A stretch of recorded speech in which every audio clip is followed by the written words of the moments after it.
नमस्कार स्टूडेंट्स, मैं सतपाल सिंह स्वागत करता हूं आप सभी का आपके अपने YouTube channel तर्कशील Punjab education Khubban पर। आज हम आपके सामने जो एनटीपीसी जीके का हमारा जो सेशन चल रहा है उसके अंदर नेक्स्ट लेक्चर लेकर सामने रूबरू हुए हैं। उसके अंदर आज हम कुछ बेसिक क्वेश्चंस जो हैं जो रेलवे के एग्ज़ाम्स में पूछे गए हैं उनके ऊपर जितने भी फैक्ट बन सकते हैं वो आपके सामने आज डिस्कशन हम करने जा रहे हैं।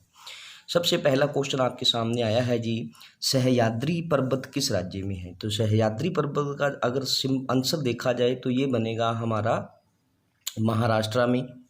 ठीक है, ये है महाराष्ट्र में। अब कुछ और भी हमारे पर्वत हैं जिनके बारे में आपको याद रखना पड़ेगा। कई बार क्या है उनसे पूछ लिया जाता है ये फलां फलां पर्वत कहाँ पर है। तो ऐसे ही हमारा है कराकोरम। कराकोरम पर्वत श्रेणी जो है कहाँ पर है? तो ये है जम्मू कश्मीर में। और जम्मू कश्मीर में इस कराकोरम श्रेणी को कृष्णगिरी भी बोला जाता है। ठीक है, ये भी आप इसको याद रखोगे। कृष्णगिरी पर्वत श्रेणी कहाँ है? तो वो भी जम्मू कश्मीर में। और कराकोरम बोला जाए तो वो भी हमारा जम्मू कश्मीर में। ऐसे ही हमारा एक और है पालनी पर्वतमाला। पालनी पर्वतमाला ये हमारी कहाँ पर है? तो ये हमारी आ जाती है जी कर्नाटका और तमिलनाडु में। ठीक है, ये दो स्टेटें हैं, कर्नाटका और तमिलनाडु आपस में जुड़ी हुई और उनके बिल्कुल जो सीमा है उनकी दोनों पर उस पर पालनी पर्वतमाला है। ठीक है, फिर है उसके बाद कार्डामम। कार्डामम इसको आप दे पूछा जाए कार्डामम पहाड़ी कहाँ पर है? तो ये है हमारी केरल में। कार्डामम पहाड़ी तो ये है केरल में। ऐसे ही हमारी एक है नंदा देवी। नंदा देवी है हमारी यूके में। यूके मतलब उत्तराखंड में। ठीक है, ऐसे ही हमारी और भी दो तीन है पहाड़ियाँ जैसे नामचा परबा। नामचा बरबे या नामचा परबा बोल दो। ये पर्वत कहाँ पर है? तो नामचा परबा जो है ये हिमालय पर्वत की सबसे आखिरी चोटी है जो उत्तर में इसमें पूर्व में आती है। और पूर्व में कहाँ पर है ये नामचा परबा चोटी? तो ये आपकी बताया जाता है जी अरुणाचल प्रदेश। ठीक है, बिल्कुल लास्ट में पूर्व में पहली स्टेट ही भारत की ये है। फिर है उसके बाद शेवराई। शेवराई की पहाड़ियाँ। शेवराई की पहाड़ियाँ जो है ये कहाँ पर है? तो ये भी ये है तमिलनाडु में। ऐसे ही हमारा एक और है काफ़ी फेमस नाम है गुरशिखर।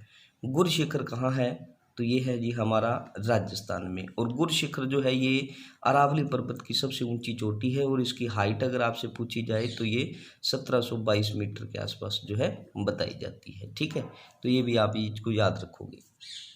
अगला जो हमारे पास क्वेश्चन है जी, इस क्वेश्चन में बात की जाएगी हेलविड का भव्य मंदिर किसके द्वारा स्थापित किया गया था? हेलविड।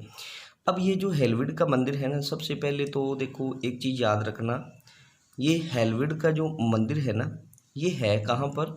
तो ये हेलविड का मंदिर है कर्नाटक में। और कर्नाटक में भी अगर देखा जाए कहाँ पर है तो कर्नाटक में है वेलोर डिस्ट्रिक्ट में।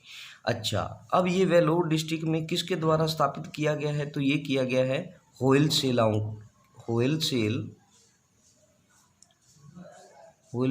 के द्वारा। ठीक है, होयसल एक वंश रहा है प्राचीन भारत में। होयसलाओं के द्वारा क्या है इसको बनवाया गया था। और ऐसे ही बहुत सारे मंदिर हैं जो आपसे पूछे जा सकते हैं जैसे वेंकटेश्वर मंदिर। अब ये वेंकटेश्वर मंदिर है ना ये कहाँ पर है? तो ये है हमारा इसको आप बोल सकते हो वेंकटेश्वर मंदिर को तिरुपति मंदिर भी बोला जाता है। तिरुपति मंदिर भी बोला गया है। और ये हमारा कहाँ है? तो ये हमारा आंध्र प्रदेश में है।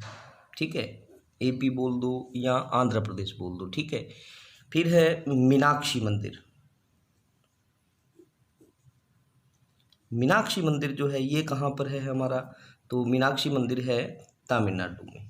ठीक है, और ब्रह्मा मंदिर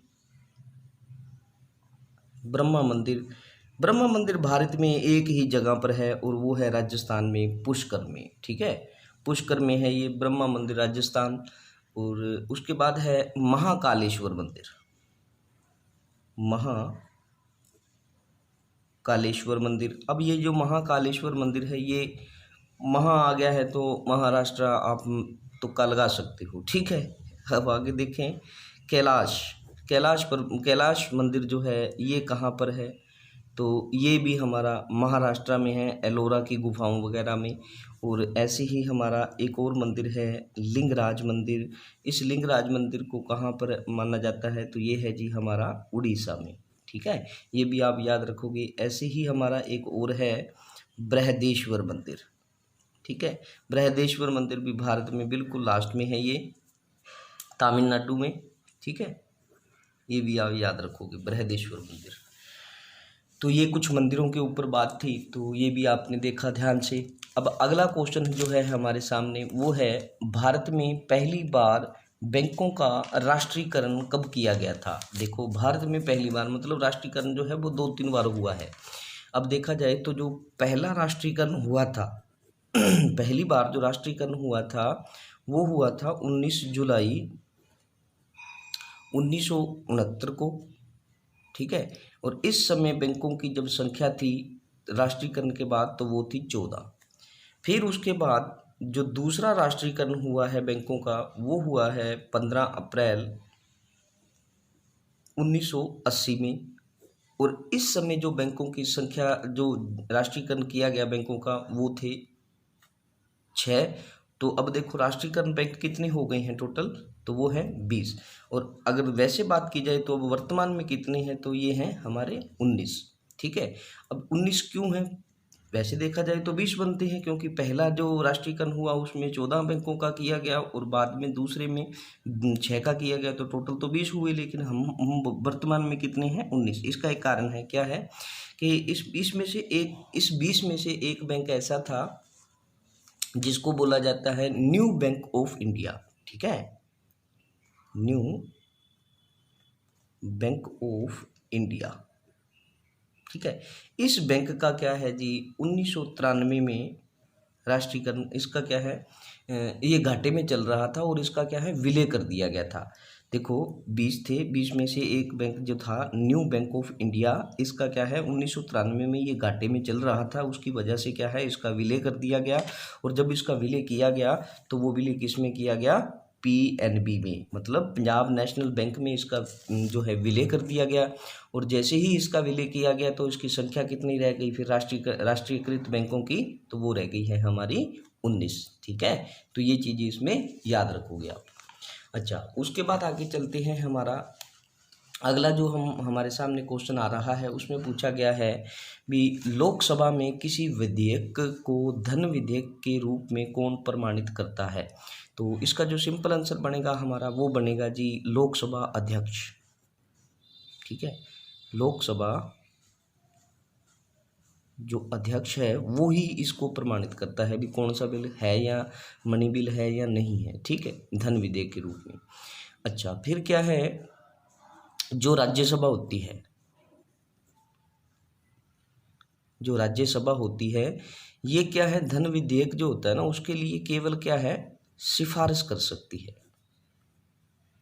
केवल सिफारिश कर सकती है और कुछ नहीं कर सकती। ये कुछ भी नहीं उसके ऊपर टीका टिप्पणी की जा सकती, लेकिन ये सिर्फ क्या है अपनी सिर्फ वो क्या करेगी, सिफारिश करेगी ये। ठीक है, उसके बाद देखा जाए तो जो हमारा ये जो राज्यसभा का ये तो सिफारिश करेगी, और क्या है इसमें देखा जाए तो इसके साथ जुड़ी हुई चीज़ जो हाँ राज्यसभा जो है ना ये क्या करेगी, ये हमारे धन विधेयक के लिए क्या है, ये हमारे धन विधेयक के लिए क्या करेगी, सिफारिश करेगी। ठीक है, अब इस सिफारिश को जो मानना, ठीक है, अब सिफारिश को मानना जो है ना वो लोकसभा के लिए बाध्य नहीं है। कभी भी आपसे पूछा जा सकता है लोकसभा के लिए क्या है बाध्य नहीं है, मतलब जरूरी नहीं है उसके लिए भी लोकसभा उसकी वो बात को मानने ही मानने, ठीक है। ऐसा नहीं है भी उसको मानना ही होगा, ठीक है। वो नहीं भी मान सकते, उसकी वो सिफारिश जो है उसको वो ख़त्म भी मतलब बंद भी कर सकते हैं, भी हम नहीं मान सकते इसको, सिफारिश को वो, ठीक है। सिफारिश देने का काम था उसका, तो उन्होंने सिफारिश दे दी, लेकिन मानना या ना मानना ये लोकसभा पर जो है डिपेंड करता है, ठीक है। तो ये हुआ। फिर उसके बाद आगे देखा जाए, जो राज्यसभा होती है, इस राज्यसभा के पास टाइम होता है 14 दिन का, ठीक है। 14 दिन का समय मिलता है। अगर 14 दिन के अंदर राज्यसभा बिल वापस ना करे, ठीक है, तो उसको क्या है, पास समझा जाता है। अगर देखो, वैसे राज्यसभा को किसी धन विधेयक के ऊपर वो केवल सिफारिश कर सकती है, और उस धन विधेयक को वो अपने पास 14 दिन तक रख सकती है। अगर 14 दिनों तक वो वापस नहीं देती, तो इस कंडीशन में क्या है, इस बिल को क्या है, पास समझा जाता है। अभी जो हमारी राज्यसभा है वो क्या है, उस बिल को पास कर गई है, ठीक है। तो ये आप चीज़ याद रखोगे। ऐसे ही हम बात करें तो जो लोकसभा का अध्यक्ष होता है, जो लोकसभा का अध्यक्ष होता है, लोकसभा अध्यक्ष, और एक होता है हमारा धन विधेयक। इन दोनों पे बातें याद रखना, कई बार इनका आर्टिकल पूछ लिया जाता है। तो लोकसभा अध्यक्ष के लिए आर्टिकल जो है हमारे कॉन्स्टिट्यूशन में वो है 93, और जो हमारा धन विधेयक है इसके लिए जो आर्टिकल है वो है 110, ठीक है। तो 110 आर्टिकल नंबर 100। अगला क्वेश्चन है हमारे सामने, आज़ाद हिंद फौज का गठन जो है वो कब हुआ था। तो वो कब हुआ है, तो वो किया गया है जी कैप्टन मोहन सिंह के द्वारा 1942 में पहली बार किया गया था। फिर रास बिहारी बोस जो थे उन्होंने दूसरी बार फिर दोबारा से किया। पहली बार कैप्टन मोहन सिंह ने जो किया था वो असफल रहा, मतलब ये सफल नहीं हो पाया। फिर उसके बाद जो सुभाष चंद्र बोस हैं वो अक्टूबर 1943 में क्या है, इस आज़ाद हिंद फौज के सेनापति बनते हैं।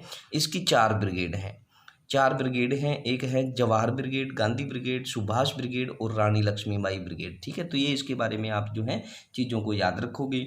दूसरा अगला क्वेश्चन है हमारे सामने, वो है राष्ट्रीय समुद्र विज्ञान संस्थान कहाँ पर है। तो राष्ट्रीय समुद्र विज्ञान, तो ये है हमारा गोवा में, गोवा की राजधानी पणजी में ये इसकी एस्टेब्लिशमेंट जो है वो की गई थी, ठीक है। उसके बाद देखा जाए तो कृषि अनुसंधान संस्थान कहाँ है, तो ये हमारा है नई दिल्ली में।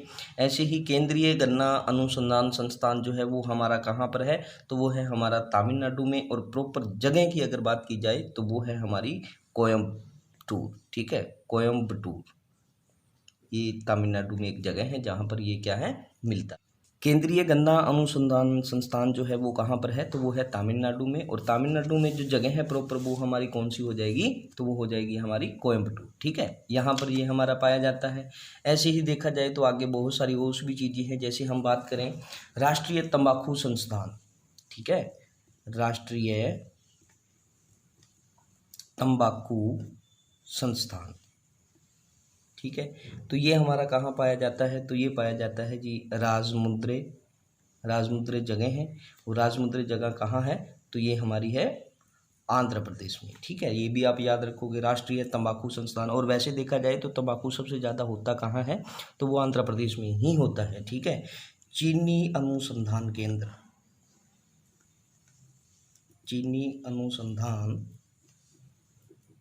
केंद्र जो है ये कहाँ पर है हमारा, तो ये हमारा है चेन्नई में। ये सही है, चेन्नई है ना, सॉरी चीनी नहीं, ये कानपुर, ठीक है, कानपुर में है ये। और कानपुर आपको पता ही है कहाँ है, यूपी में। ऐसे ही हमारा जो चमड़ा अनुसंधान केंद्र है, चमड़ा अनुसंधान केंद्र ये कहाँ पर है, तो ये हमारा हो जाएगा चेन्नई में, ठीक है, ये चेन्नई में है। तो चेन्नई आपको पता है कहाँ है, तो तमिलनाडु में, ठीक है। तो ये चीज़ें आप जो हैं याद रखोगे। ऐसे ही हमारा एक और है केंद्रीय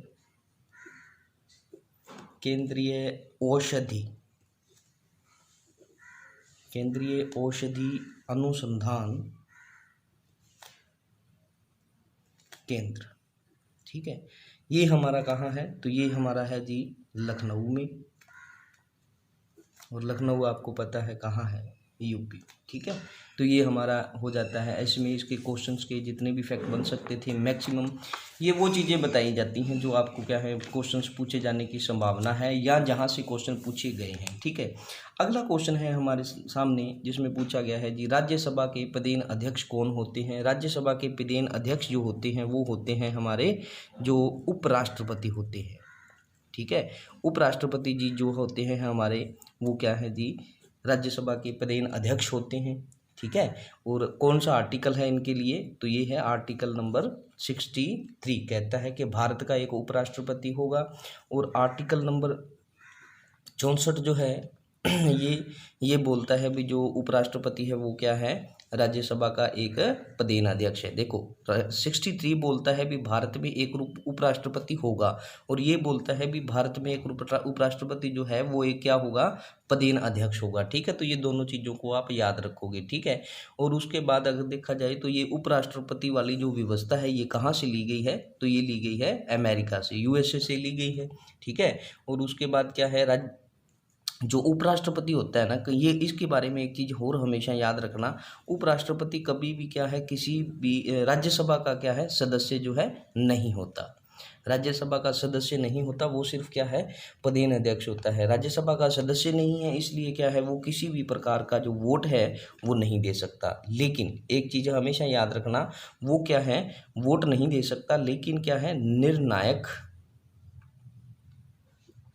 निर्णायक वोट जो है वो दे सकता है। निर्णायक वोट मतलब जैसे मान के चलो किसी मुद्दे पर 50-50 वोटें दोनों को बराबर पड़ गई हैं दोनों मुद्दों पर, तो एक अब जो उपराष्ट्रपति रह गया है ना, वो अब जिसको वोट दे देगा वो जीत जाएगा। तो मतलब निर्णायक वोट जो है वो देने का हक रखता है। ठीक है, वैसे वोट जो है उपराष्ट्रपति नहीं दे सकता, लेकिन जो आप बोल सकते हैं निर्णायक वोट होती है वो देने का उसको अधिकार जो है वो दिया गया है। ठीक है, अच्छा, मुद्राक्ष के लेखक कौन थे? ये एक बुक है, मुद्राक्षस के लेखक कौन थे, तो आपको पता होना चाहिए। अगर नहीं है तो देखो इसका जो आंसर बनेगा वो है जी हमारा विशाख दत्त। ठीक है, वो है विशाख दत्त। ऐसे ही और भी बड़ी पुस्तकें हैं, जैसे पंचतंत्र की बात की जाए, पंचतंत्र किसने लिखी है? तो ये आप याद रखोगे विष्णु शर्मा। ठीक है, विष्णु शर्मा जी ने लिखी है। ऐसे ही हमारा एक और है प्रेम वाटिका। प्रेम वाटिका किसने लिखी है? तो ये लिखी गई है रसखान के द्वारा। ऐसे ही हमारी शाहनामा है, ये किसने लिखी है? तो ये लिखी है जी फिरदौसी ने। ऐसी ही हमारी हुमायूंनामा है, और हुमायूंनामा किसने लिखी है? तो ये लिखी है जी गुलबदन बेगम ने। ठीक है, गुलबदन बेगम ने, जो इसकी बहन थी हुमायूं की, ये गुलबदन बेगम ने लिखी है। ठीक है, ऐसे ही और भी कई बुक्स हैं जो आपसे पूछी जाती हैं। जैसे हम बात कर लेते हैं, जैसे एक थी हमारी सीयू की ये पुस्तक लिखी गई है एक चीनी यात्री था हेनसांग के द्वारा। ठीक है, और हेनसांग ही एक ऐसा था जिसको क्या है राजकुमार बोला गया है। किसका राजकुमार? तो यात्रियों का राजकुमार। ठीक है, तो ये याद रखना, और इसके अंदर 138 देशों का जो विवरण है वो दिया गया है इस सीयू की बुक में। ठीक है, तो अगला क्वेश्चन जो हमारे सामने है उस क्वेश्चन में देखा जाए तो क्या पूछा गया है भी, भारत में जो प्रथम रेल है, भारत में प्रथम रेल जो चली थी वो किसके समय चली थी? अब ये क्वेश्चन पूछा गया है आपसे, तो इसके अंदर जो इसका आंसर बनेगा आपको याद भी होना भी, भारत में सबसे पहली रेल जो चली थी वो किसके समय पर चली थी? तो वो चली गई थी जी हमारे जो रहे हैं डलहौजी। ठीक है, डलहौजी के समय पर ये क्या है पहली ट्रेन चली थी भारत में, लॉर्ड डलहौजी। ठीक है, और ये जो पहली ट्रेन चली थी ये कब चली थी? तो 1853 में चली थी। ठीक है, 1853 में चली, और कहाँ से लेकर कहाँ तक चली थी? तो ये चली थी मुंबई स्टेशन से लेकर थाने तक।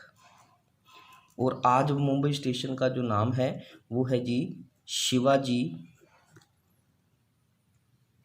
टर्मिनल।